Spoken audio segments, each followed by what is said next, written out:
Your job pays you 100% of your salary while you're working, right? When you retire, I've never seen a company to pay you still 100% in retirement. And I never heard of a person say that 100% of my money was enough.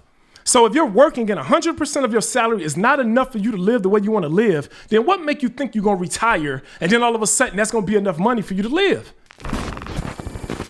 My graduates from my school being Forbes, bag drop. Bag drop. A mic drop, bag drop. Bag drop.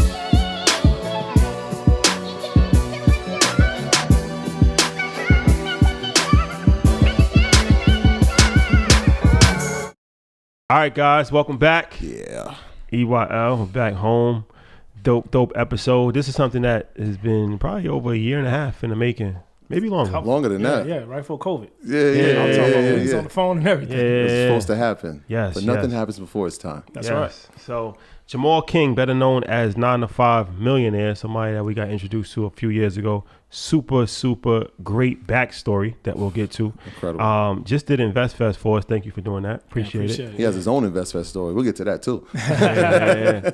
So this is an interesting story for a few different reasons. So he's a big time real estate investor, over 380 units. And he's actually in the real estate development game. We'll talk about that. And then he's an entrepreneur. He has daycare centers with his wife, I believe. He has a security company with his brother. Mm-hmm. But he started out as a police officer. 9 to 5. That's why he was 9 to 5 Millionaire. So he was a police officer for how many years? Man, 20 years. Yeah, 20 years in Chicago, right? Yeah, in Chicago. What area in Chicago were you? Man, it's called the Gresham District. The Gresham? Yeah, so it's right by Inglewood. So just to give you a little context, Chicago during the mid-20s, like about 2005 to 2010, led the country in homicides. Yeah. And my district, the Gresham District, led the city of Chicago. Oh, that was in those homicides. That was like in wow. So right by Inglewood. Yeah, it's right. Like, it's border Inglewood. So it's separated by like one street. Home of Derrick Rose. Yeah, home of Derrick Rose, exactly. Wow. So so you was all right. So, and this is an interesting story because you started investing while you were still on the force, right? That's correct. And then you became a millionaire while you were still working. Yeah. Yep. All right. So nobody had a clue. No, nobody had a clue. I mean, why? Yeah. You know, and that's the whole thing that's I talk about. That's the way to do it. You know, I talk about just as far as having a vehicle, and the police department for me was nothing more than a vehicle. And so when I got started in real estate investing, I just said, that's just another vehicle. I was like, why do I have to stop doing this or driving this vehicle? I love it. So yeah, man. So I started investing in real estate at the age of 22, the same exact time I started as a police officer, and I became a millionaire by age 26. So, all right. So let's talk about this. Because a lot of people that watch Earn Your Leisure, you know, they have regular jobs, 9 to 5. They might be a firefighter, police officer, or a nurse, or a school teacher, or whatever, janitor. And a lot of times people think that, you know, you just work those type of jobs, you get a pension, you live off the pension, and that's it.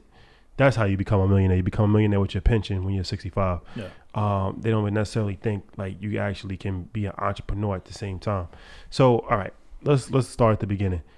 How'd you get turned on to real estate, and when did you really start to like hit your stride in real estate? Yeah, so in the beginning, bro, before I even get to how did I even get turned on, like I literally had the vision of wanting to be a millionaire. That ever since I was a young kid, I wanted to be a millionaire, and I was like, man, look, I never seen anybody else in our community become a millionaire from their job. I never seen anybody become a millionaire from, you know, working a 9 to 5. So I was like, I want to live different. My father was a police officer, 30 years on the Chicago Police Department. So you're from Chicago? I'm from Chicago, born and raised. Okay. And my father was a police officer, 30 years. And my mother, Cook County Sheriff. My mother did 20 years as a sheriff. My brother was an Illinois State Trooper. So I had in my family, we had somebody that covered the state, somebody that was with the city, and somebody that was with the county. And, you know, the police department was good. You know, it was a good job. It put food on our table. But I was like, man, I want more. Ever since I was growing up, bro, I just wanted to be like a millionaire. And the reason why I wanted to be a millionaire is because I used to look on TV, dog, like Lifestyles of the Rich and Famous, and I used to just see how they used to always just be smiling, bro. You know, it just seemed like it was a good life. Yeah. We didn't have MTV Cribs back then. You know, we had Lifestyle of the Rich and Famous. Yeah. And I used to just see them, and I used to just look. And I'd be like, man, every time the father come home, he's smiling, the kids smiling. I ain't never see them arguing. You know, I used to watch Good Times all the time, right? That's in Chicago. You always see them arguing and fighting, you know. But it was always something about seeing these rich people and how they seemed like their life was a little bit different. I used to say, man, I want that. I want that life for my family, but I didn't know how to get it. And so I said I was going to be I was going to make it to the NFL. And when I didn't make it, like 99% of us, right, I was kind of stuck with like, what am I going to do in life? And at that point, bro, that's when I was just like, I was lost. I didn't know what I was going to do like most people. And I did what was familiar to me. And I became a police officer because that's what my father was doing. That's what my mother was doing. And that's what my brother was doing. Was there at any point that you saw, like, obviously law enforcement was in the blood. Yeah. But a lot of times people grow up and they say, like, I want to be different. I don't want to do it. Was there any moment in life when you were like, let me try something different, and law enforcement is what you got led back to that? Yeah, it was. I just did what's familiar, bro. Okay. I ain't gonna lie. I just did. I never wanted to be a cop. Okay. I just did. So I'm not gonna sit here and say like I was looking to be a police officer. Yeah. No, I wanted to be rich. I wanted to play in the NFL. I wanted to live this kind of life, but I didn't know once I graduated and I didn't make it to the NFL, I didn't know what else I was gonna do. Yeah. And I think that's like a lot of people that's even listening to us, bro. You kind of just do whatever the first thing that come about. You just take whatever job because it's like, okay, I'm supposed to get a job. I'm supposed to graduate from school. And then all of a sudden I'm supposed to get a good job, get good benefits, get a pension, all those things that you talked about. And with me, the first thing that came available was the police department. So I took it. So, all right. So when do you start investing in real estate? Yeah. So right after that, so I had a friend of mine whose uncle was a real estate investor. And I seen this guy, man. I remember going to his house. And he had this, it was in Chicago, it was an old gray stone building. I don't know, you guys from New York, you know the old gray stone buildings. Yep. We call it brownstones. Brownstones, okay, yep, brownstone, gray stone. And this area was being regentrified. And I remember like knowing that the projects was in this area too. But my boy said like, man, my uncle got a mansion, man, and it's in this area. And I was like, bro, this is the hood. Yeah. You sure? Yeah, right. And so we got on the porch. It was like a huge gray stone, brownstone looking building. And then when he opened up those doors, man, I seen, bro, I'm talking about 12-foot ceilings. I seen this huge mansion. It had everything inside of it. And I was like, man, what does this man do for a living? And then that's when my boy was like, yeah, my uncle, a real estate investor. And then that's when it clicked for me. Like, man, okay, he not playing in the NFL. My man ain't win the lottery. You know what I'm saying? He literally is a real estate investor, and he living like this. He's living like this image that I had in my mind of how I wanted to become a millionaire, what my life would look like. And so at that point, that's when I met with him, and he introduced me to my real estate broker, April. And we did this thing where I said that I created this lifestyle for myself, right? I created this whole lifestyle of what a millionaire life looked like. So I said I wanted to live in this kind of house. I said I wanted to drive this kind of car. I said I wanted to, send my kids. Then I didn't even have kids at the time, but I said I wanted to send my kids to this type of school when I would have kids. And then at that point, I wrote down like literally how much that cost, how much this whole life costs. I put all of this on paper, and it's crazy because I still got this paper where I wrote it all out. And it was like, this is what my lifestyle would cost. And then I went and said I was going to buy a building for every single bill that I would have at the time. So if I said I wanted to live in a 5,000 square foot house, I researched what 5,000 square foot houses cost. And if the mortgage to that cost $3,000, then I said, okay, I'm gonna purchase this 4-unit building. And after I pay the mortgage expenses, the net cash flow from this building now is $2,000 or whatever. How many properties would it take for me to cover this house? And literally I created this whole $1 million lifestyle from one property at a time. So that's incredible. So I know I'm sitting there as a guy who was in a 9-to-5, I was teaching. Yeah. The number one thing is like, and most people, they doubt themselves because they say, I don't have the funding. So in the beginning, was it your teacher's salary, like how, not your teacher's salary, but your police salary that funded the first couple properties? How did that work? Yeah, so my first property, bro, was a 4-unit building. I had to put down $15,000 down. And at this time, I was only making $36,000 a year as a cop. I know that feeling. And that's before taxes, right? I was making $36,000, $1,200 every 2 weeks. So I didn't have any money. And so what I did, they have a thing called uniform allowances with the police department, where they literally would give you money to buy new uniforms, to get a vest, to get your gun, to get all these things. And so I knew my family, my parents, my brother, everybody was already police. So I went to them, man. I was borrowing my dad's vest. I borrowed my brother's, uniform, duty belt. I was borrowing different items from different people, and I was just taking the uniform money, and I was putting that money in my pocket. And at the time I was engaged to my wife now, and she would like save one of her checks and give it to me. And so we literally was saving our way to that first property. And that first property, we had to put down $15,000 on it. I had the seller actually cover all my closing costs. So I only had to put down a down payment of $15,000. So you said, all right, you start when you're 22, and then you say you become a millionaire when you're 26? Yeah, by the age of 26. How many properties did you have at that point? At that time, I probably had about 6 properties. I know I was making $16,000 a month net cash flow from my real estate. So you had your portfolio was worth $1 million. You was getting $16,000 a month. My portfolio is worth $1.7 million. Bro, it's crazy. I didn't even know I was a millionaire. That's the crazy thing about it. Like literally, I was sitting there doing exactly what I told you. I was buying a building for every bill. I created this lifestyle for myself. And this is when me and my wife was starting a daycare center. We was looking to start the first daycare center, and we went to go get a business loan. And we got, they wanted us to come bring our portfolio and bring whatever else we had, all our financials. And when we went in front of the bank, the lender name was Daryl Tucker. And I remember he used to always call me Officer King, because I would go there in my uniform. Well, he looked at my P&Ls and he, my assets and my net worth. He looked at me and then he was like, Mr. King, he was like, you're a millionaire. And I was in my police uniform at the time. And I was like, I'm a millionaire. I didn't even know I was a millionaire. He was like, yeah. He's like, your net worth is $1.7 million. And that's the thing. I didn't even know at the time really what net worth was. And that's why I try to show people like, bro, real estate is the quickest way to get your net worth up. If you just think about it, you guys in the financial world, the average net worth or the median net worth of a black family is $28,000. $28,000. By the time I was 26, my net worth was $1.7 million just from investing in real estate. So what made you continue to work when you were getting $16,000 a month, you a millionaire with your net worth? Why did you continue? Because then you continued for like 15 more years after that. Yeah. So what was the drive to just, and that's a very dangerous job, in a very tough neighborhood. Yep. So it's not like something that's an easy job to do.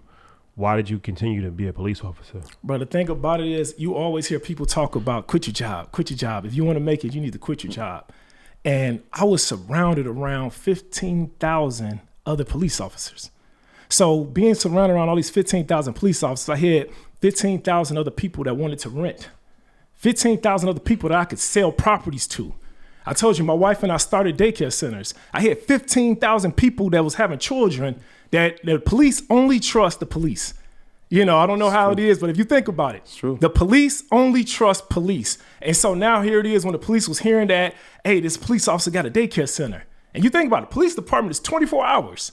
It never closes. The fire department is 24 hours. It never closes. So you got a night shift, you got a day shift, you got an afternoon shift. We would literally, our first daycare center, we made that 24 hours. So if you think about it, our first daycare center, we held 100 kids in that daycare center. The average kid was paying about $1,000 a month. So our first year in business, we was making $100,000 a month from a daycare center. And the daycare center was in Inglewood. It was in one of the worst neighborhoods in Chicago, and we were making $100,000 a month from that daycare center. And most of our clients, or some of our clients, were police officers, were firemen, were teachers. When they found out that a police officer owned this daycare center, then at that point, everybody was like, oh, wow, it's safety here. And so I never felt the need to have to quit my job. It was like I got a ecosystem of police officers here that needed places to rent. They need places to live. I was flipping properties to police officers. I knew they had safe, secure jobs. Matter of fact, I was walking up to the lender that first told me that I was a millionaire saying, hey, you need to get approved for this property through here. And then another thing that I was telling you about before was that I looked at everything as a vehicle. How many vehicles do you have in your garage? I talk to people all the time. They got several cars in their garage, but they feel like they only can have one job. They only can feel like they only can do one thing. And I never looked at it that way. I looked at it like, look, I can work as a police officer. So the police department was my hoopty, right? If we just break it down in the vehicle way, that was my hoopty. That was my dependable vehicle. That was my Toyota Camry. Every single day, I know that car will start up, right? No matter what. The real estate investing to me was like my Cadillac Escalade. That was something that would get me through the snow. That was something that if I want to travel, the daycare centers was like another vehicle. So every business that I had, everything that I did, I never felt the need to get rid of another one. Every millionaire has at least 7 streams of income. One of those streams of income is earned income. So the police department was my earned income. That was that stream that kept the benefits, right?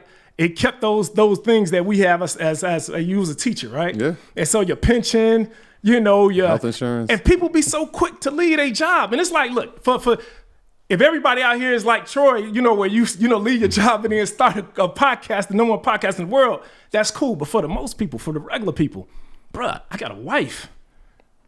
Bruh, I got kids. Like, I just can't afford to just quit my job and just take a leap. You hear people say all the time, man, just take that leap, bruh. Just go ahead and take that leap.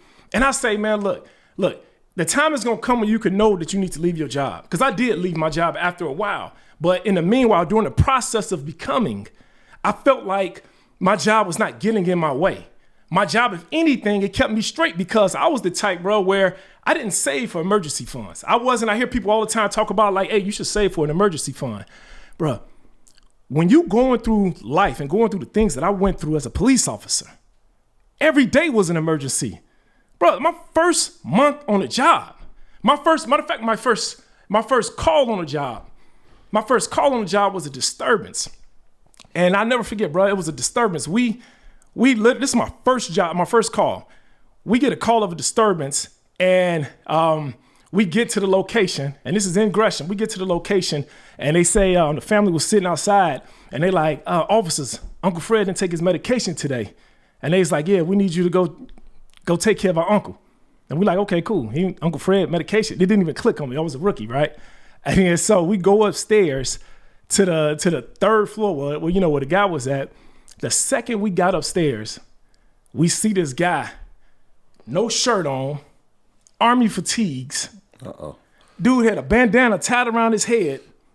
He defecated on himself, put it on his face like camouflage all over his body. And then my man came, turned and looked at me, and my partner was like, come on. He like literally put his hands up like, come on. Like, look, this is my first job, bro. Like, I didn't even want to be a police officer. Not since Rambo have we seen something like that. And so, bro, I said my first month on the job, then my second month, now this is the one that was a little bit more serious. This is the only time that I thought about quitting my job, was we got a call of a disturbance. No, we didn't. It was a call of juveniles outside. And me and my partner, bro, and I call this my wake-up call in life. Me and my partner literally pull up and we see several juveniles outside, you know, and they out there just hanging out. It was like midnight. And so we said we was going to take them home, you know. One kid in particular, I went to the kid to go pat him down because we was going to put him in our car and take him home. As I go to pat this kid down, bro, the kid pushes me, takes off, runs down the street. I start chasing after him. Literally, bro, run about 2 blocks. He dashed between these 2 buildings. He jumps up on this fence. I grab him down from the fence. He's like wrapped in barbed wire at the top of the fence. As I'm pulling this kid down, bro, this kid pulls out a gun. Puts his hand on the trigger, bro, and then starts to pull the trigger. Bullets is literally coming out of the gun. I am holding the gun while fire is coming out of this gun. As we fighting over this gun, my partner pulls up. It was an old timer. He said he couldn't see us. He gets out the car, sees bullets coming at him, so he turns around and starts to shoot at both of us. The kid goes over to the other side of the fence, drops the gun. I take cover, and the kid ended up getting away. But literally, after that had happened, all of the supervisors came on the scene as a rookie cop, because I was still on probation. They took my gun from me, and I ain't even fired my gun.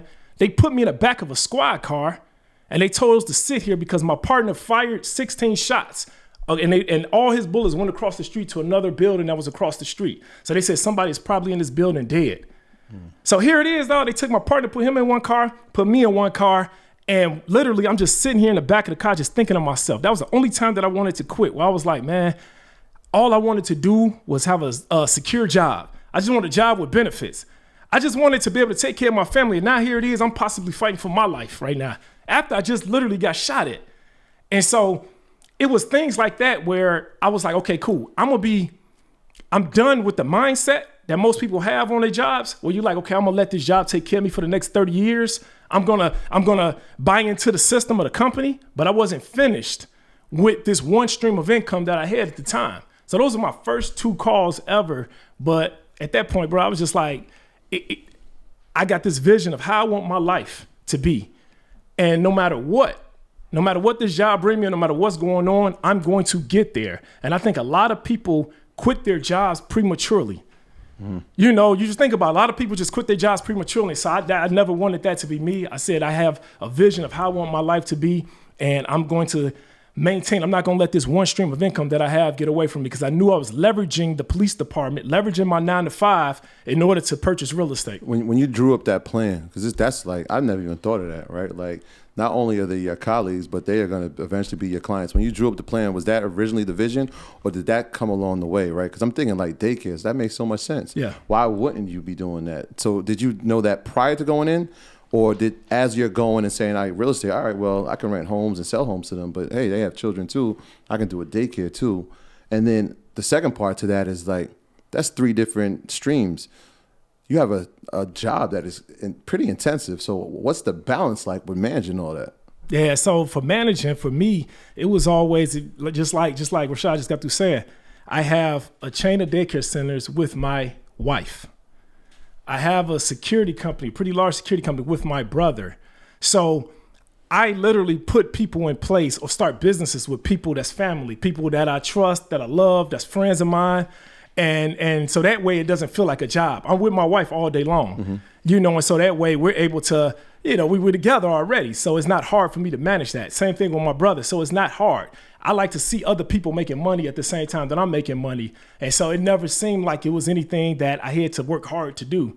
It just seemed like it came natural. And then with the police department, in the beginning, I would say I didn't see the police officers bringing their kids to my daycare center. It wasn't until I hit this one instance where I actually hit a lady cop that was working with me, where I think something happened where she didn't have a babysitter and couldn't drop her kid off, or she couldn't come to work that day. And so at that point, that's when she asked me if she could bring her kid to my daycare center. And then I was like, man, it's a need for childcare. And then at that point, that's when we start opening up daycare centers strategically around the different police departments, police stations that I worked at, because it was right there. So when police officers got off work, then they were able to just come there and pick their child up. Yeah. Now, this is the second part too, because I'm thinking like we have a lot of people who are married. Was your wife's vision aligned with yours, or was it something that you have to convince her? Because like, I'm not sure, was she in law enforcement? Yeah. Because a lot of people try, like I'm married now, right? So like my wife's vision may not be with mine, but she'll support me because she understands that there's a mission. Same thing for your brother. Like we put people in positions and sometimes they're not ready to be in that position. Right. And then it ends up backfiring. So were they both this was both aligned with what they had envisioned for themselves? They would like, let me support our brother, our husband. Yeah, so so I actually looked at the things that they were doing already. So with me and my wife, we just had our daughter, right? And my wife, she wanted to still, my wife wanted to still make money, but yet she wanted to still take care of our kids. So we went around looking at daycare centers for our daughter, and it was like we couldn't find a daycare center that was nice enough, for our child. Yeah. And then when I found out what daycare centers was actually charging, I was like, man, I can't believe this. I was in real estate, so I took a church. I literally took a church. I renovated a church, one property at a time. I literally fixed and flipped our way, because we never got that loan for that daycare center, so I had to flip properties. So I would buy a property, fix it up, flip it, take 50% of the profit, and put it back into flipping another property, and then I would take the other 50% and put it into the daycare center itself. And so that's how we end up starting out with the first daycare center. But with my wife, it was just like, look, you can do this on your own. Like we can literally create our own daycare center and have everybody come here and pay us. Mm-hmm. My brother was already working security, like most police officers. They already working part-time. Mm-hmm. This is something that he was doing already. And I was looking at him going to work every single day. And I'm like, bro, why don't we own our own security company? And so I take what people are doing already, and then I just go ahead and I'm that financial backing. I'm that visionary, the one that say, hey, look, we can start our own business. And I think a lot of people miss that, bro. When I tell you people are so quick to lead a job or lead a situation they're in, if you just look at the situation you're in, there's a business in that. There's a business in that. And so we just was able to do it. And then within the first year, me and my brother, our business went from $0 to $1 million. $1 million security company, and now our security company makes millions of dollars, and it all came from him having the knowledge. For years, he worked part-time job for everybody else. He was a part-time security guard for everybody else except for himself. So, all right. So let's get into this. I want to talk about the security. I want to talk about the daycare, each individually, and I also want to talk about the development. But let's start with the real estate investing aspect of it. You put a post up a few years ago that I had reposted and got a lot of traction about Section 8 housing. Yeah. People have a bad stigma about Section 8. Is it still called Section 8? I think they might have changed it. Yeah, I think it's still Section 8. Still called Section 8? Yeah. So you are big on the Section 8? I love it. All right. So especially during the pandemic. Explain why it's beneficial and how did you get turned on to that? Yeah. So my first tenants were Section 8.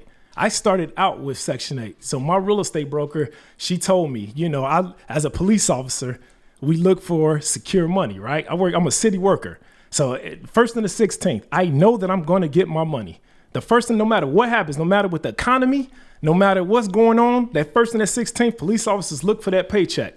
In that same kind of way for me, I didn't have a bunch of money saved up. So if I couldn't pay my mortgage, I didn't have money where I could just go tap into my bank account to go pay this mortgage. So I needed that guaranteed secure money. So my real estate broker, she told me about Section 8. And the process was, to me, it was great because with Section 8, it's like they actually manage your building for you. Before you can move a tenant into your property, they come out, they inspect the property, they tell you what needs to be fixed, what needs to be changed. And then they take pictures of it, and then they do a yearly inspection every single year. And then so when they come out yearly and inspect this property, they're telling you, all right, this needs to be fixed. That needs to be fixed. So pretty much Section 8 was like a property manager for me. They made sure that my property was kept up. And it was the guaranteed money part that really, kept me going. Well, I think a lot of people, so like during the pandemic, after that post came out, a lot of people was just like, oh, no, I wouldn't do Section 8. Section 8, they mess your place up. Oh, man, they're going to tear your place up.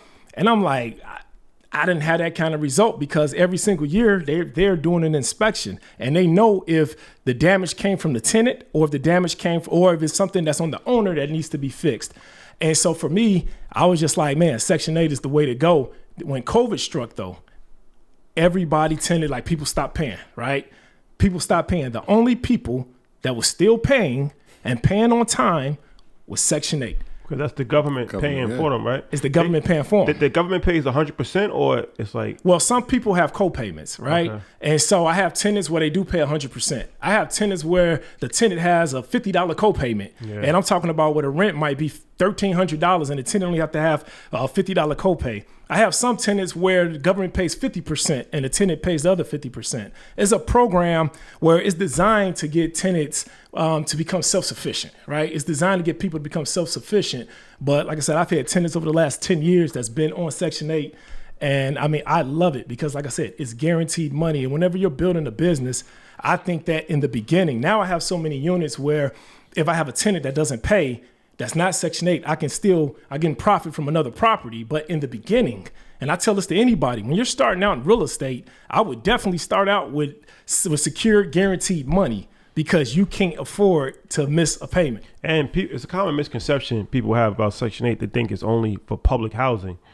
But you could have any place could be Section 8 if the landlord wants to rent it to Section 8, right? Yeah, so like a private house, it doesn't necessarily have to be public housing. It could be a private house and they get a voucher, right? And they could just live there. Correct. Right? So you make your place Section 8 ready. So it's not like this building here is designated for Section 8. Right. Yeah, so any property, Section 8 tenant can move anywhere. Right. You just have to fill out the voucher. And then once they submit that to Section 8, they come out, do an inspection. And then that's when they send you, and then you do what's called rent negotiation. Then you negotiate the rent. And then they increase the rent over the course of time, right? Absolutely. The government increases it. The government increases it. Yep. So in the portfolio, are these properties that you have, I know it's over 300, are they predominantly in one area in Chicago? And what's the ratio? Is it, I have this percentage that I'm allocating to flip, I'm keeping these for rent flow? Like, how do you balance that? Yeah, so 100% of my properties are in Illinois, right? But most of them are in Chicago. So Chicago is so large and so diverse. I got properties on the east side of Chicago, the south side of Chicago, and the west side of Chicago. I haven't got onto the north side because the north side is just too expensive, And so, so I have property. So I got this thing where I got a purpose for every property that I purchase, right? Every single property serves a purpose. I don't just go buying real estate to buy real estate. I think when people do that, they go wrong, So if I don't need, like if my wife, so she wanted to do vacations, she want to travel every 3 months now. We have a property that covers that expense. And so we have so after that, now we flip single family houses.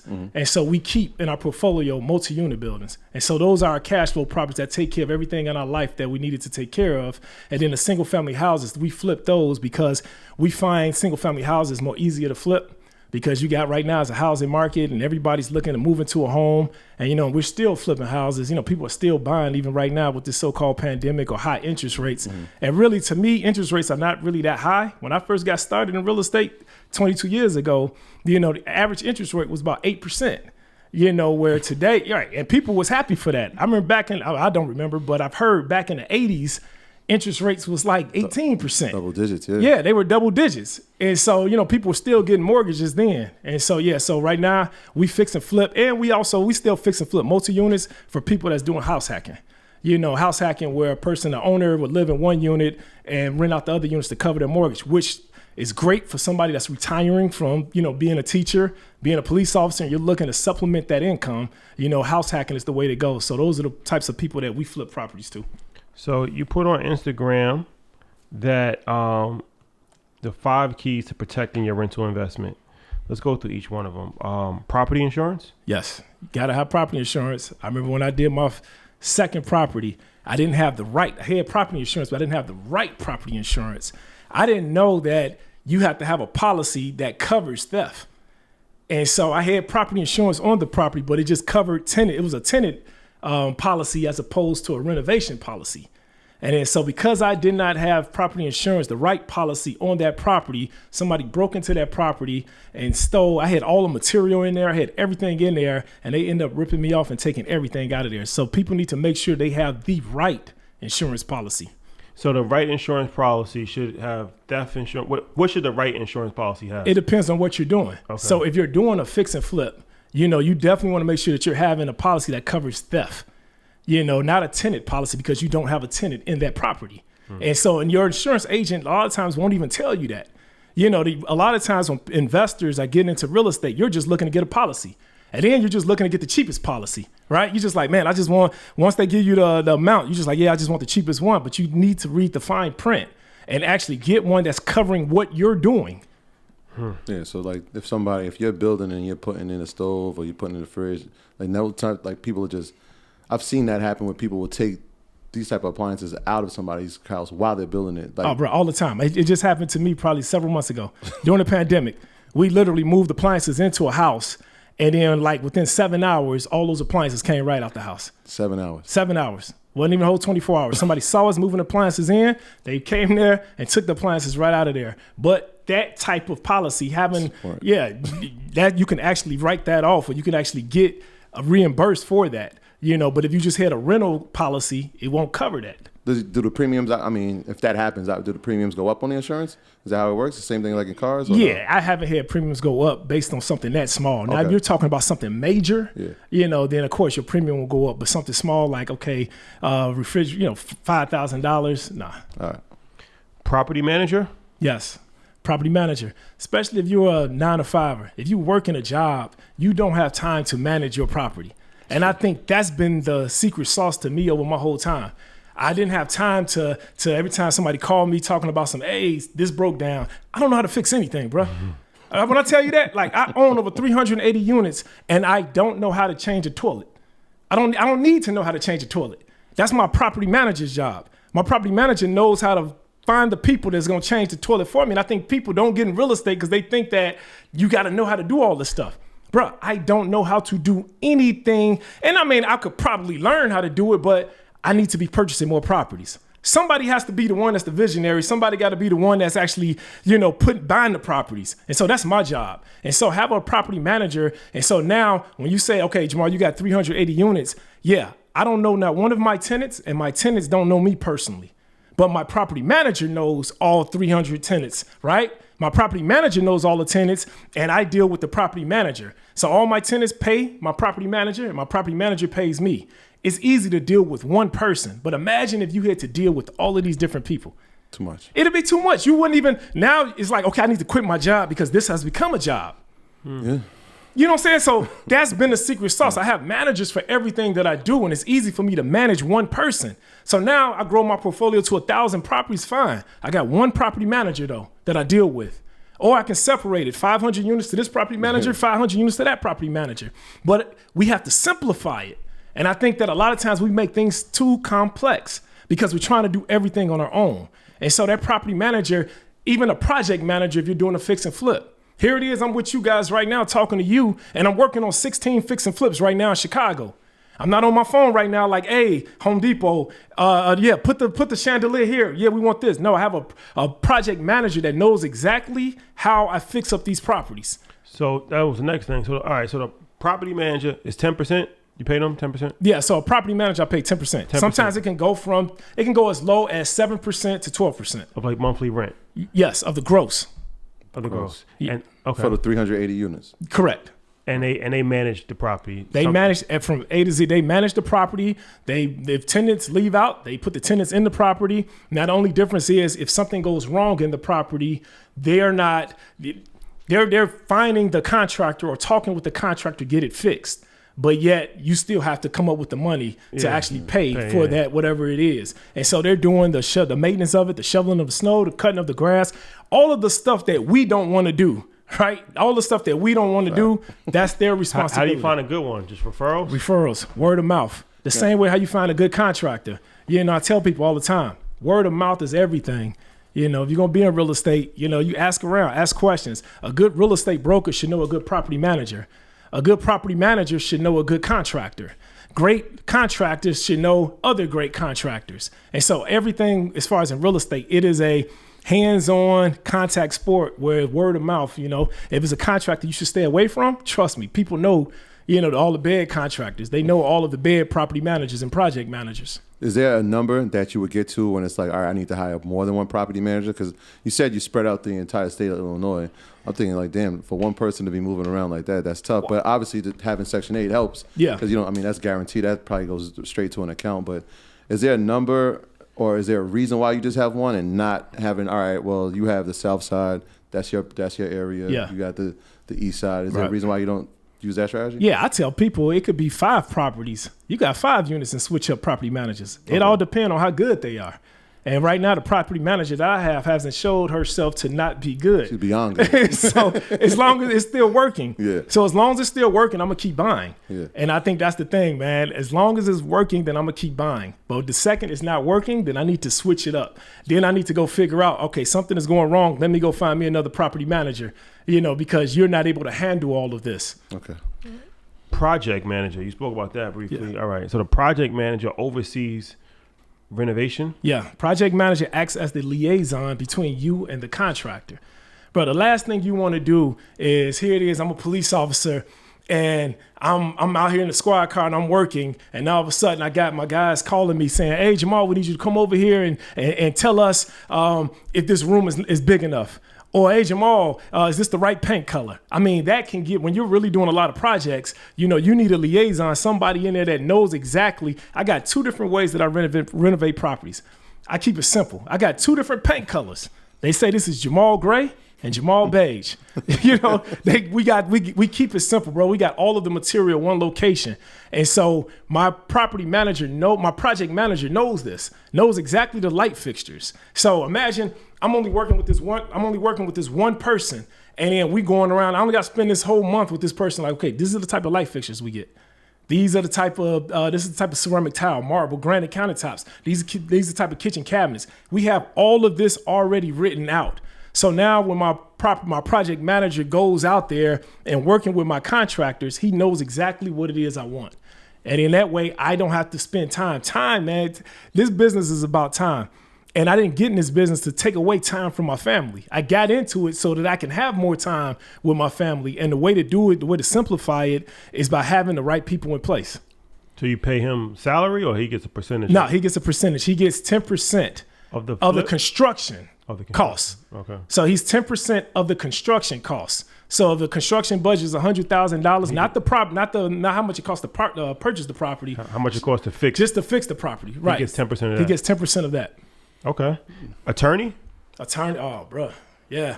Attorney. This is a thing that a lot of people I see in real estate, they make the mistake.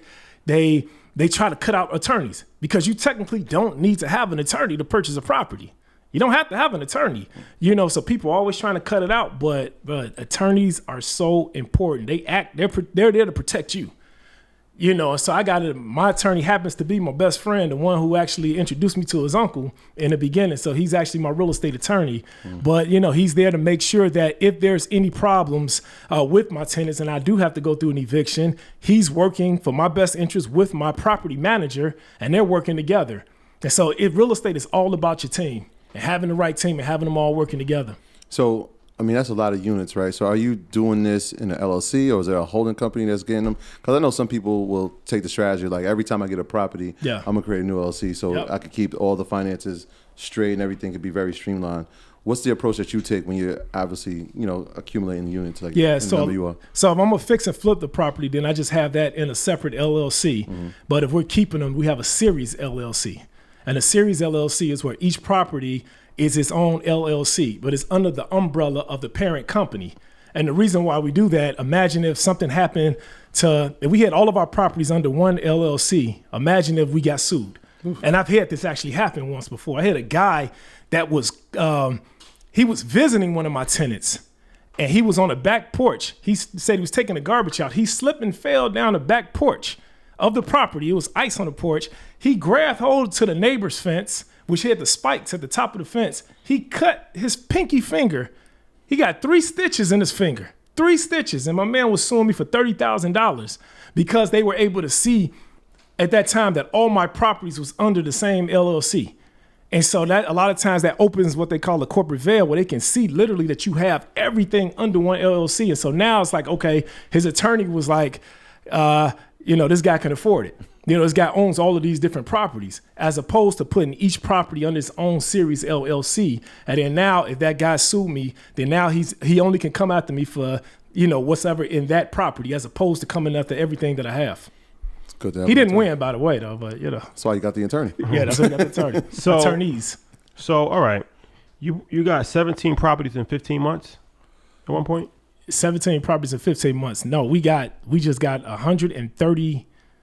We just got 130 units just recently. Okay. Yeah, just recently. We just bought a 130 unit portfolio. The portfolio. That was the portfolio, right. So talk about buying a portfolio. What made you want to start buying a portfolio? And how is that different for people than buying just regular individuals? Yeah, so if you look at what's going on in the economy today, people are talking about prices are going up with properties, which they are. They've been going up for a while.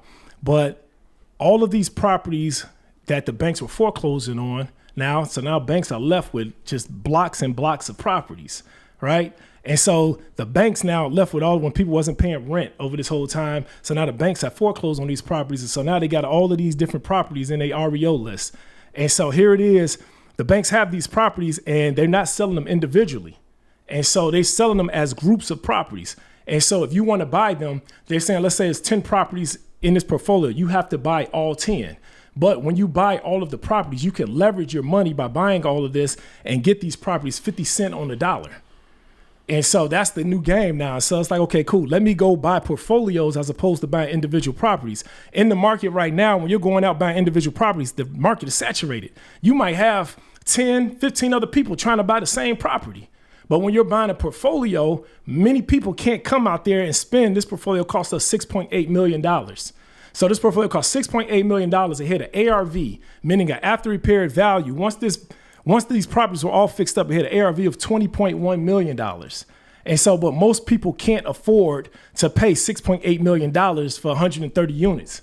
And so at that point, I was able to leverage my cash. And then now we got over 130 units at one time just by buying the whole group of properties. And they were all in Chicago. How do you even find that? You just talk to the bank and ask them? Or yeah, they're actually, some of them now they're putting portfolios on the market. Oh, it's on the market? Yeah, you actually got portfolios that's on the market now. But like I said, there's only a small few people that can afford it. And don't get me wrong, they got portfolios that, 5 properties. It could be a 10 property portfolio. I've seen 300 property portfolios.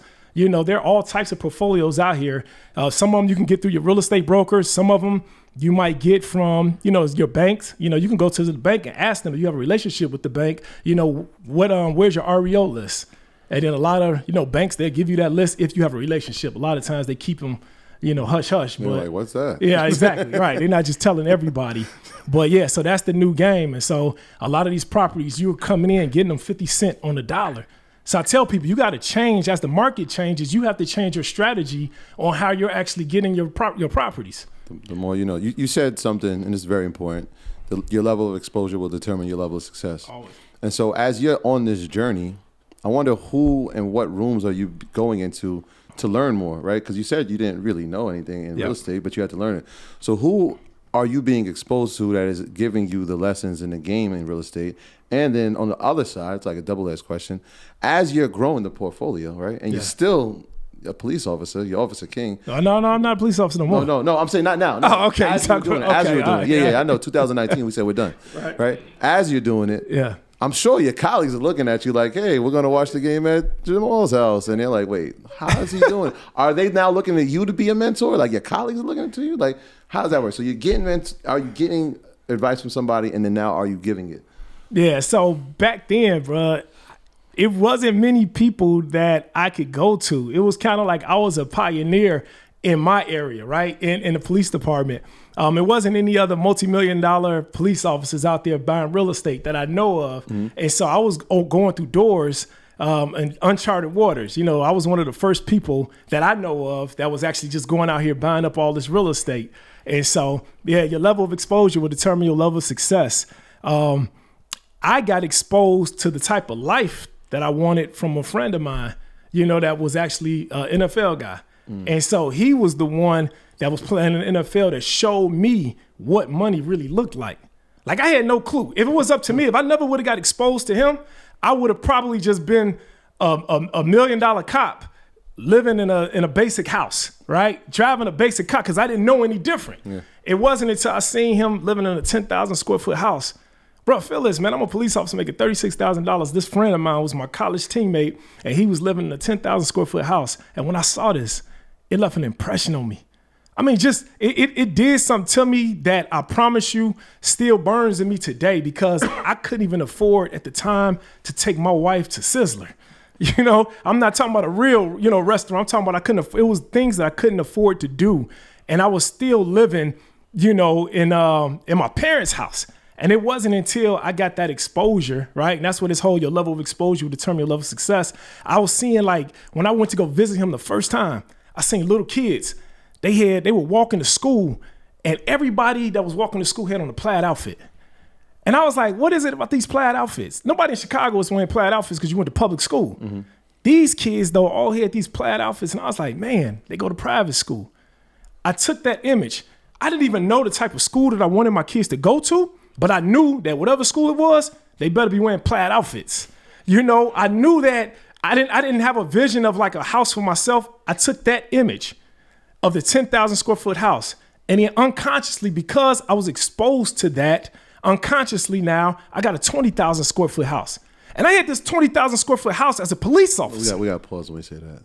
That's 20,000 square feet, 20, bro, I had a 20,000 square foot house as a police officer. And I'll be careful I never really even showed my house on social media because I didn't do it for the gram. Right. I wasn't doing it for other people, bro. I just remembered that whole thing where I just want more. I come from a family of blue collar people. And it's just like, I've seen people, bro, work 20, 30 years and never have, thinking that they live in life. Thinking that they really live in life, bro, but it wasn't until I realized and really started living life to notice, to really understand that people really wasn't living. And so I said, like, I want to have my family experience, the real life, experience what it feel like to be in a 20,000 square foot house with an indoor swimming pool, to be in a 20,000 square foot house with an indoor basketball court, with indoor, bro, I got to the point, we put a nightclub on the top floor of our house. Just because I wanted my wife and I to be able to have friends come over and go experience that life, in the night. And we were doing all this. I was leaving work in my police uniform, going over there. Imagine my coworkers coming to this house and I'm still working just like them. I'm a police officer just like them. What it did was unconsciously, it made them say that they wanna go to the next level too. I never told people that they need to get in real estate. I wasn't that type of person that's like, hey man, you need to get in real estate. You need to do this, you need to do that. No, I would just show them. I would show them what real estate could do. And I think that's what people go wrong at. You're not making it real. I made real estate real to the point where I was like, look, this phenomenal life that I got, it didn't come from promotion. Bro, the average promotion on my job was like $7,000. And then you got to work 5 years in that one position to go to the next grade. And then if you happen to get promoted, if you was lucky enough, you was only making like $7,000. Well, I would buy one property. Every time they gave a promotional test, I would buy one property, and that one property would make me a minimum of $2,000 net cash flow every single month. So that was $24,000. By the time that I was 26 years old, I was making more than almost every position I could have got promoted to in the police department. I saved 10 years of my life from promotion. And what does that do to you? That exposure level that you're talking about. What does that do? During that time period where a person is waiting to get promoted, what if that promotion never happens for you? What are you doing with your life? People talk about promotion, bro, like they talk about the Mega Millions. Remember when they just hit the $1 billion lottery and everybody was talking about what they would do if they won? Oh, man, I would live here, man. If I won that lottery, bro, man, I would drive this. I would get this. I would do that. Bro, people do that same thing with promotion on the job. Where they were talking about, if they get promoted, they're going to send their kids to this school. If they get promoted, they would retire their spouse or live in this kind of house. I was showing them that you did not have to wait for promotion. You was literally one property away. So I was exposing them in that kind of way. And then I had police officers now ask me, Jay, how do you do it? How did you do it?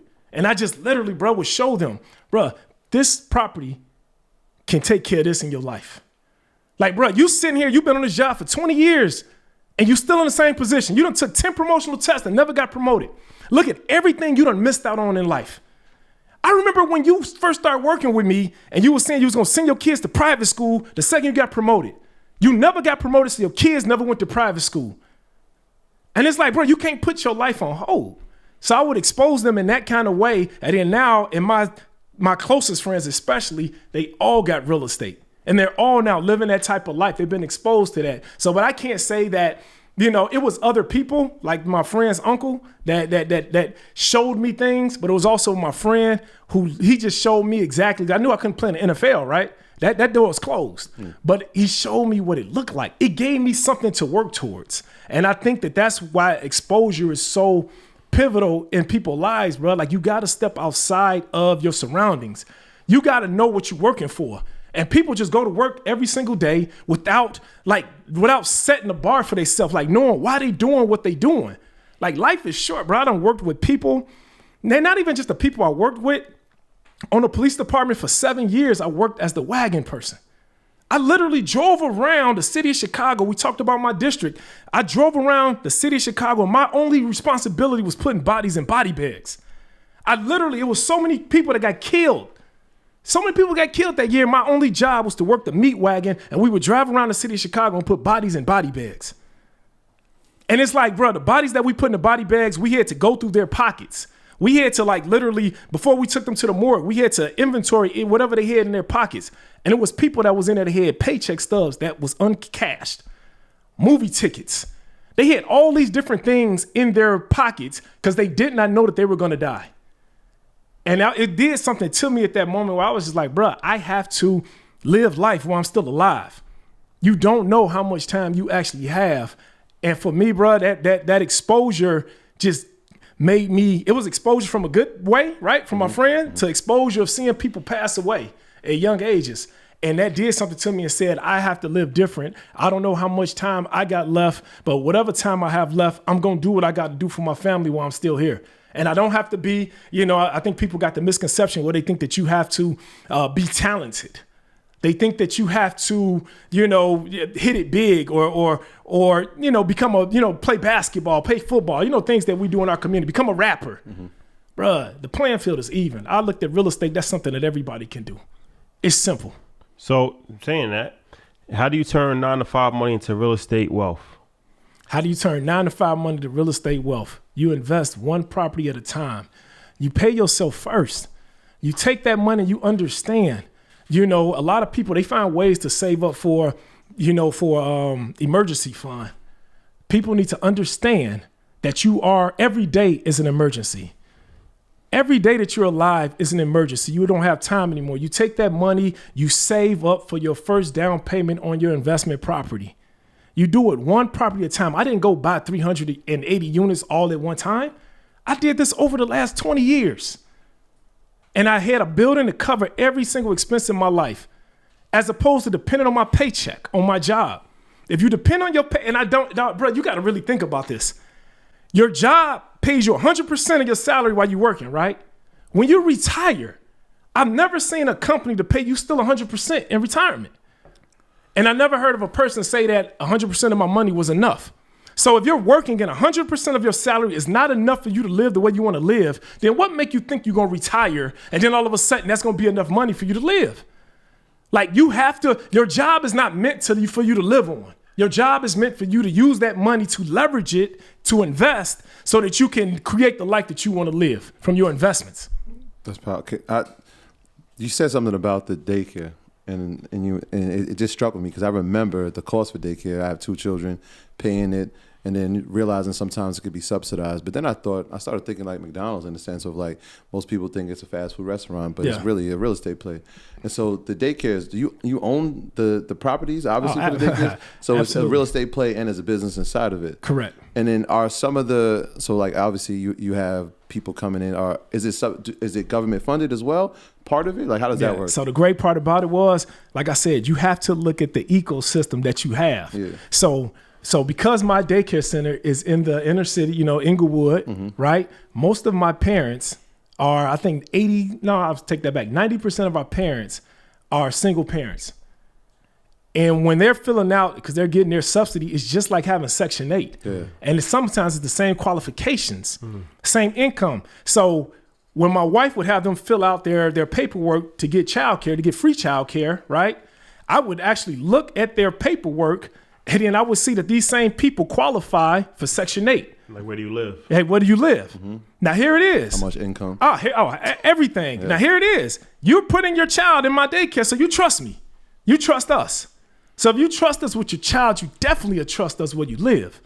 So now here it is. You live in the community because most parents, they want to, have a daycare center that's close to where they live. So I would fix up a property. I would go buy properties all around a 1 mile radius of my daycare centers. And then not only would I rent to not only would I have, police officers in my daycare center, but I would have my teachers, right? I would rent to the teacher staff. They would be right there in the same community. I don't have to convince them to live in the community because they are already from the community. And so I would go put pictures. We have this parent board up, right? That always talks about like field trips and different things about childcare. I would put properties up, nice pictures with fresh paint on the walls and different rehabs, and I'll put it up for rent. And knew that parents already had Section 8. And so we knew that would be guaranteed money. So here it is, we got 100 parents. I was working with 15,000 cops.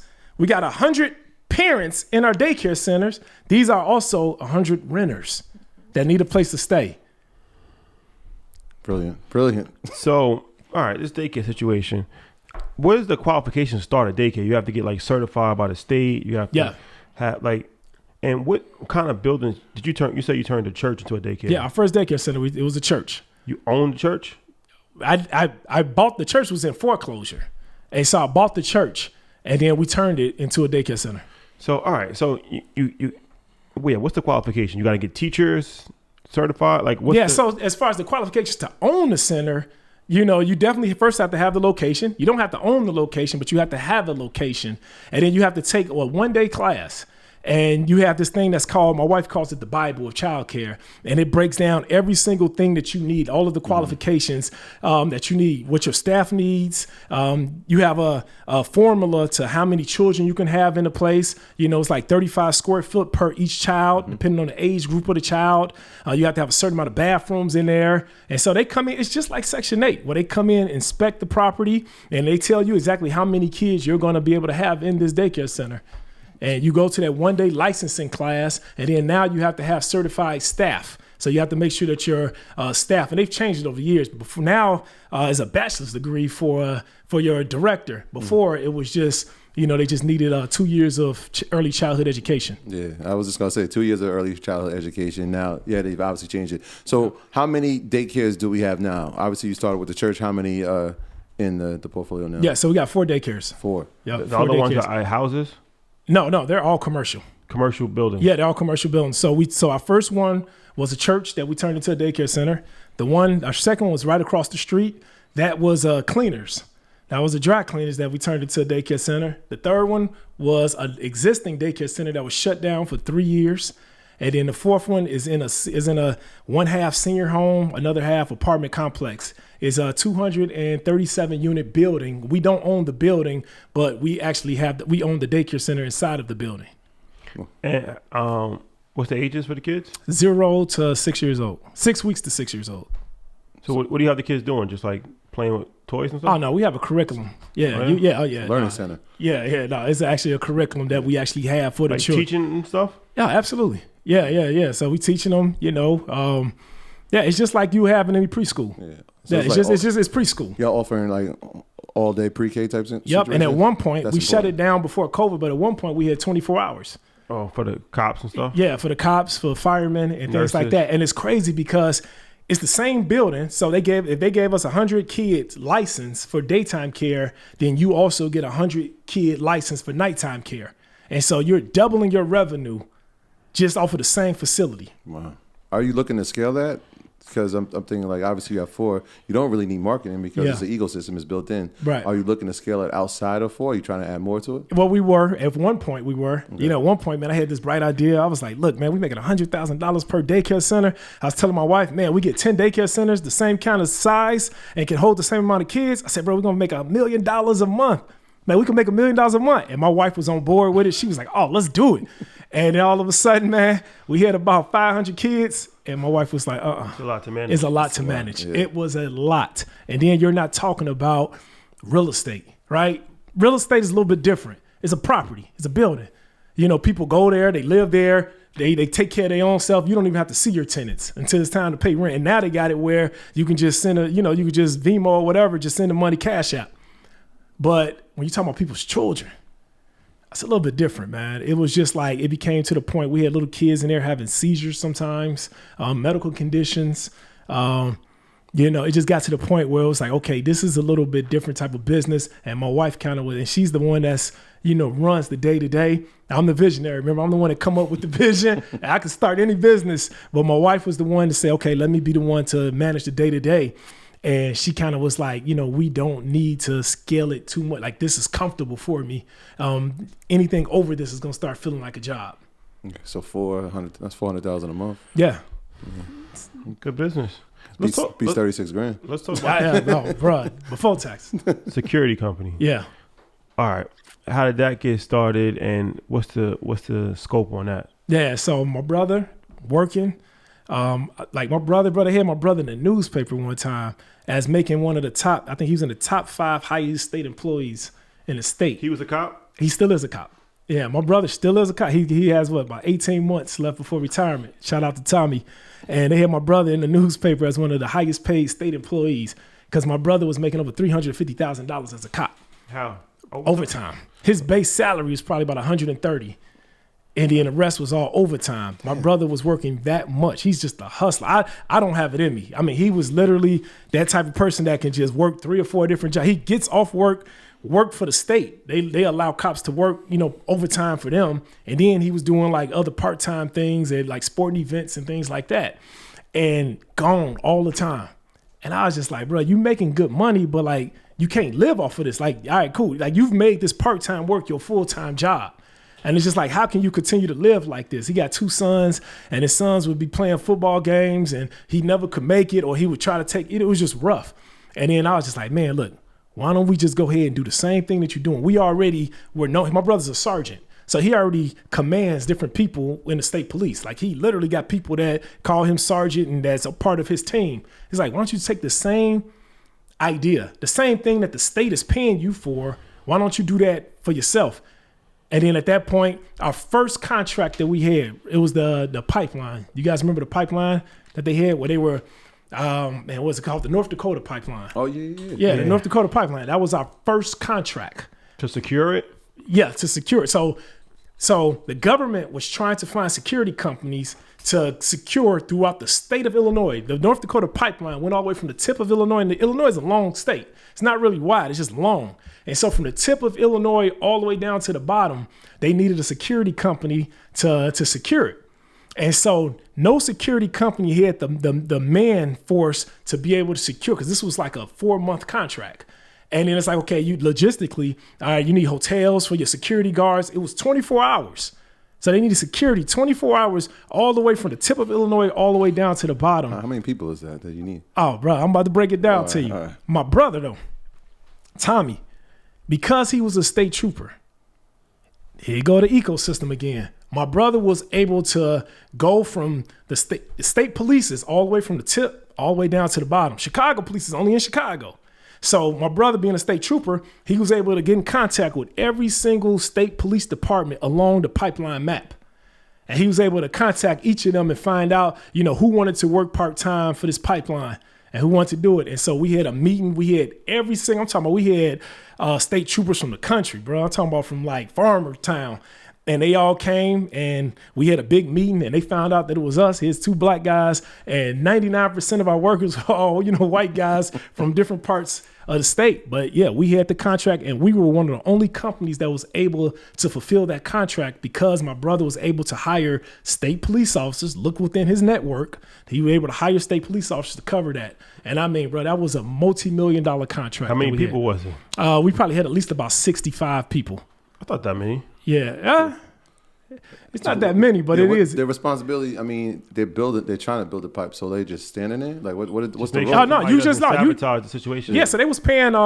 They were paying for like mileage. So you'll be in your own your own personal car. Yeah. And literally, your responsibility was to we had these coordinates of where the pipeline was, and I mean, they kept it real hush hush.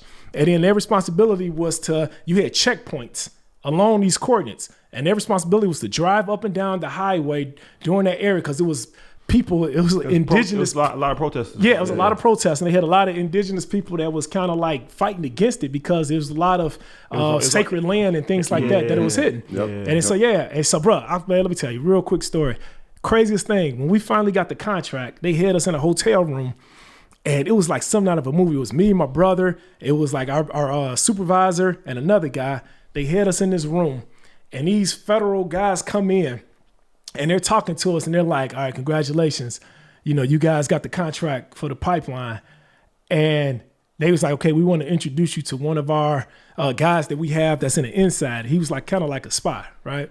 This guy comes in, man. This guy's about 6'4", about 300 pounds, looked like an Indian, like literally got his hair in a ponytail, bro. And he comes in and he's like, how you guys doing? They call me Bigfoot. And he was like, bro, I was like, bro, this can't be real. And my man was like literally talking to us, talking about the pipeline, and that they have different people that's trying to sabotage the pipeline and things like that. And he's like a spy within these different tribes. He was a spy? Yeah, he was a federal agent, but he was working as a spy. They had helicopters. They put numbers on each one of our cars. They had helicopters that would fly by, and they would see your number. Everybody's cell phone had like a panic code, where if something happened, you push this button, and then literally it'll bring the Fed. I couldn't even talk about this before, but now, it was over with years ago. So this was our first security contract. And like I said, it was the wildest thing. And it was kind of one of the things where you'd be like, I don't know, man, this don't sound right, man. It just don't, you know what I'm saying? Especially when Bigfoot came in there. And I was like, hold on, man, it's kind of iffy. But no, it ended up working out, man. We was making almost like $1 million a month on it. Yeah. And so that was our first security contract, bro, and it took off from there. Yeah, that's crazy. All right, so you got that, and then from there so the security, you secure venues or people or everything. So right now it's 3 Neiman Marcuses in Chicago, and we're in all 3. We have apartment buildings. We do sporting events. We do a lot of, so there you go again, ecosystem. Property managers. While a lot of people were out here trying to find security contracts, all I did was connect with property managers. And so I know like your large complexes, it's city and state law that they must have security. I don't know if it's anywhere else, but in Chicago, they must have security. And so the people that pick the security companies are the project managers, or the property managers rather. And so you got a lot of property managers that have multiple properties in their portfolio. And so all you got to do is get in good with one property manager. And then now they're bringing different buildings to you, as opposed to you going out here trying to search for different properties to do security at. And so that's how we got in with and so we got 3 major property management companies in Illinois that we do security for. And they constantly contact us whenever they get a new property under their portfolio. And most of your guys are cops? Yeah, no. So we have both. We have police side, and then we also have armed security and unarmed security. And you do it for people also? Yes, yeah. So we got one of our largest clients is Justin Fields, the Chicago Bears, starting quarterback. Yeah, Justin Fields, starting quarterback. Oh man, a lot of pressure. Yeah, we good. Yeah, so when Justin Fields first came to Chicago, his father reached out to me, and he's like, people tell me you're somebody that I need to know, and I thought he's talking about real estate, but yeah, he's talking about security. And so yeah. I'm assuming you're a Bears fan. I am. Okay. Yeah, big time. No matter if we don't win. I mean, there's new development on Soldier Field that they're trying to make Yeah. They're trying to make it into a dome. Yeah. They got to reach out to you. Yeah, let's go. Let's go. Can you talk about the importance of leading by example? Obviously, I saw one of your posts and you were talking about how intentional you are about doing things and making sure that people see, especially your kids. You're saying like, my kid's got a trainer. Every one of them has a trainer because they've seen you do it. It's cousin to them. Can you talk about the role of leading intentionally like that? Yeah. So, I got this thing, man. Every single day I wake up, all right? Every single day. People ask me like, what's my daily schedule like? And I got these 5 pillars that every single day, this is my day: faith, family, finance, fitness, and freedom. Faith, family, finance, fitness, and freedom. Every single day, I don't go to sleep until I have invested in all 5 of those pillars. And so it's important for me. I believe that you are always showing your kids something. Even when you're not trying to, you're teaching them something, from the way you eat to the way you manage your money, to the way you treat your spouse, to the way you treat your body. So every single day, I don't necessarily work out just for me. I work out because I know my children are watching. They watching every single thing I do. And so it's important for me not only to just make sure that I'm working out, but making sure that I'm treating their mother right. I got a son, and he's 6 years old. He literally, bro, every time, a matter of fact, it's funny because CJ over there, my son had a marriage with CJ's daughter. So they went through a marriage. CJ's daughter is 6 years old. My son is 6 years old. And he's just like, man, I want what you got with mommy. Yeah. And he literally, CJ daughter, they was at my house. Me and C was gone. Yeah. And my wife's grandmother, she's 90 years old. She officiated the wedding. Make sure that the bride's father pays for it, please. Oh yeah, exactly, exactly. Congrats, CJ. And so it's like my son is big on marriage because he sees his parents been married for 20 years. Imagine though if I had a different kind of life, and then my son would be like, "Hey, CJ's daughter's my baby mama." CJ's daughter. So he sees that in a way because that's what he's been exposed to. Mm-hmm. In that same kind of way, first thing I do is I work on my faith every single day. I just focus on one scripture. Every single day I focus on one scripture and I build my faith up. And the reason why I do that is because I know that being an entrepreneur, being myself, doing the things that we do, you're going to have like what entrepreneur is successful that don't have a level of faith? Brother, dude, what is faith? Faith is the substance of things hoped for, the evidence of things not seen. You guys started this podcast from this location, right? Mm-hmm. And it was built off of faith. Like you didn't, I don't know if you knew. I seen what you wrote down though, what y'all wrote down, the whole business plan and what you was trying to figure out the name of it and different things like that. That work there was faith. Yeah. And I think that a lot of times people don't build their faith. Faith is a muscle. Mm-hmm. It's a muscle. Mm-hmm. And just like any other muscle, if you don't use it, you lose it. And so that's why I think that a lot of things, I don't have the knowledge of things going into it. I'm not going to sit here and act like I'm some crazy guru when it comes to certain things. I did not know that I was going to be doing what I'm doing now in real estate. I didn't know that when we did that first daycare center that we would be having 4 daycare centers and we would be raising kids. For the last 17 years, it has not been 1 year that we have not made $1 million. Over the last 17 years, I didn't know it. I didn't have the knowledge at the time either. I didn't have the knowledge at the time starting a security company. Bruh, I'm traveling the world right now with the #1 motivational speaker in the world. I've been on stages, 4,000 people, 5,000 people, just did Invest Fest. I never been to any kind of speaking school. I never had any kind of training. All of that comes from faith though. It comes from, and I was prepared because over the years, I've always worked on my faith muscle. And so now when an opportunity presents itself, I'm ready. Not because I got this crazy knowledge, but because I believe. And so those are the different things, man, that faith, family, finance, every single day, I'm working on them 5 pillars. Well, my family pillar is not about just spending time with family, but it's about setting your family up. Each one of my kids got a trust account.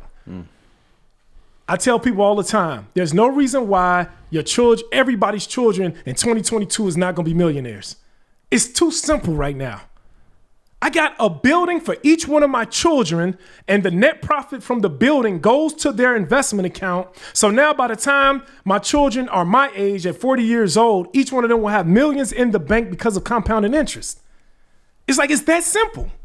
But because your faith pillar is low, because you don't believe that that's possible, then you'll never even get started into doing something like that. And so, bruh, it's those are the things that I feel like, you know, I lead by example by showing my family every single day the type of man that I am.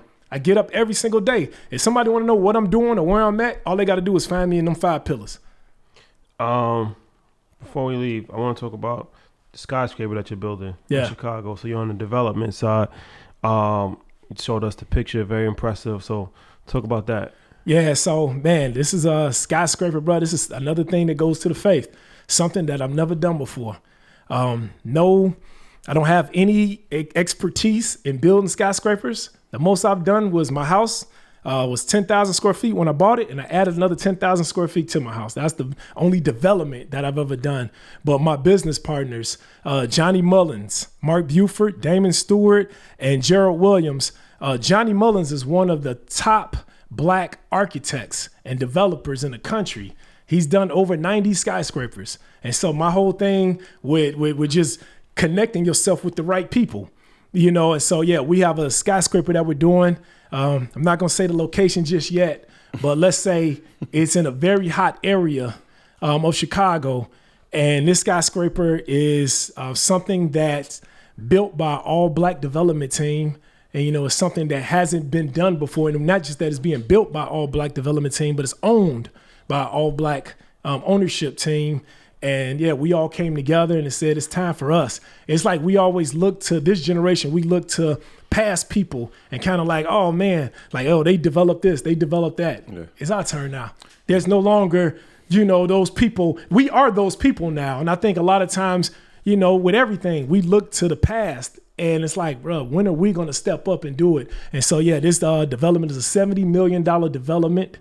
It is going to change. It's going to be a staple in Chicago, and it's being built by us. And man, it's going to be life changing, man. Yeah, I mean, that's incredible. We actually spoke to a developer you may have heard of, Don Peebles, a few weeks ago, and he was at Invest Fest about development that he's building in New York. And I know you got a chance to meet him at Invest Fest, man. Moment of my life. Can you talk about what he's meant to you and what that encounter was like? Oh, bro, let me tell you something. Like I was telling y'all before, I don't get too excited. You know what I'm saying? Meeting people. And it's crazy because I was just cracking a joke to CJ. I was like, man, it's crazy, man, how I went from being on the squad car to the stage. And now people, man, I'm going up to people and I'm like, hey, you want to take a picture? And they shaking and they can't even open up their phone. And I was like, man, I don't even get it, dog. I'm just a regular person, man. I don't even get why people act like that. Bro, I went up to Don Peebles. Oh, I was like, oh, man. I was shaking. And he was like, because he told me to take his number down. And then I didn't even know what button to push, bro. Oh, man. He was like, yeah, you want to push that button right there. And I was like, man, I now see how other people feel. But, man, it was just something, man, to see. Because when we first all got started, you know, we all listened to the audiobook and of Don Peebles, and it was just inspiring to see how he hustled, bruh, in DC and being there with Marion Barry, and just to see how he just in a political way came through the ranks and how he was able to do what he's doing now. And that's just the inspiration, bruh, and it goes back to exposure. And I think, see, with me, a lot of people they get excited about asking people for stuff. Like, how many people get excited? They just like, oh man, Troy and Rashad, they doing it, man. I'm gonna see, man, my man, give me some money. I'm gonna see if they can look. Bruh, I get excited just from the exposure. When I get exposed to something, bruh, you don't owe me nothing. You don't owe me nothing because I'm gonna take that exposure and I'm gonna run with it. And that exposure will last a lifetime. But if you give me $5,000, bruh, $10,000, I'm gonna spend it. It's gonna be gone. Yeah. But the exposure that you give me, I don't even need to ask, bro. The exposure y'all just gave me in InvestFest. Bruh, it just let me know that it's possible. Like I said, I love seeing this, dog. I love seeing it, man. 2 young black guys, dog, that's genuine, been boys since high school. And y'all out here, man, educating the right way. Showing people not about how to get rich quick, but how to do this, man, how to have a foundation, how to do it one property at a time, one investment at a time, one stock. Y'all are broad in everything that y'all do. And what's going to come from this? How many other Rashad and Troy's, dog, is coming up because they see y'all doing this and know it's possible? So I think that people don't really, they look at what's going on now without really thinking about what's the compounding effect of what you all are doing. It compounds. And I don't even know if y'all going to even see the results of it in the future, but I can already tell you the results are going to be crazy. That's the goal. Yeah, That's the appreciate goal. that. So anything else you want to let the people know? Anything you got going on? Yeah, man. It ain't even about me. It's about them. Just let them know that, dog, it's possible. Like, man, please, like, hear my heart. Like, I was a police officer. I was born to blue collar workers. 90% of us are blue collar. And I'm sitting here telling you, somebody out here listening to us think that it's not possible for them. They think that, that y'all somebody special. You are special, but they think that you are just over here, you just untouchable. They think that I'm untouchable. They think that I've just got lucky. I'm sitting here telling you, one thing that we all got in common is that we got crazy belief. And that's where it starts. Any investment, anything that you do, it starts with belief first. It's like, let that be the foundation of your life, the belief that you can do it, the belief that it's possible. And then now the information part is easy. Bruh, in my course, I've taught people real estate in a matter of 30 minutes. But it's taken people 5 years to believe that it's possible for them. You got the information, but you just don't believe. It's like, bro, just believe and then go for the information. And so just want to let people know, man, like, life is not over for you. You worked your 9 to 5, bruh. On that job for the last 20, 30 years, people feel like they're getting choked out. Mm-hmm. I mean, you literally feel like you suffocate, like you can't breathe. So I just want my life, my message to be like a sense of air for them, a sense of oxygen for them. And just know, dog, see me and don't see the money I got. Just see that I did all of this one property at a time. Like, literally, I came up with the vision of my life. I got exposed to what it was that I wanted in life. And then I kept doing it one property at a time. Some people want to start businesses. You letting the bank literally shut down your dream. Bruh, your business is in the bricks. Like, literally, you can literally fix this property up, flip this property, take the net proceeds and put it towards your business. Yeah, it took me 2.5 years before we actually opened up our first daycare center. But that daycare center has been making us millions of dollars for the last 17 years. It's just like, bro, like just don't stop. Don't stop, man. Keep getting exposed to what earn your leisure. Keep getting exposed to all these different avenues, man. And literally go after it because you only have one life to live. There you go. That's a fact. No Very sequels. powerful. No sequels. Very powerful. Thank you for coming, brother. I'm sure a lot of people will be inspired and educated and hopefully, take a lot of action because anything is possible. And it's good to have, testimony from people that have actually, done it and started from humble beginnings and, people could relate to. So appreciate it, brother. Thank you. I appreciate it, man. Thanks for the exposure. And he's an established author. So we forgot to put that in the title, man. Don't quit your day job. Let's go. About 9 to 5 Millionaire, Jemal King. Don't quit your day job. I like Don't quit your day job. Not yet. Not yet. Not yet. You got to put that Matter in of fact, I might come out with part 2. Not yet. Not yet. Breaking news alert.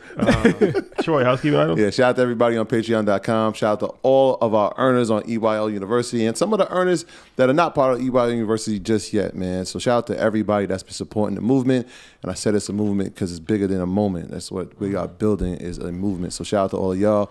Shout out to everybody that's supporting the merch. And shout out to them EYL fashion rebels out there. We got something for y'all. Please, just be patient. Patience will pay. We love y'all. We appreciate y'all. Love is love. Thank you guys for rocking with us. We'll see you next week. Peace. Peace.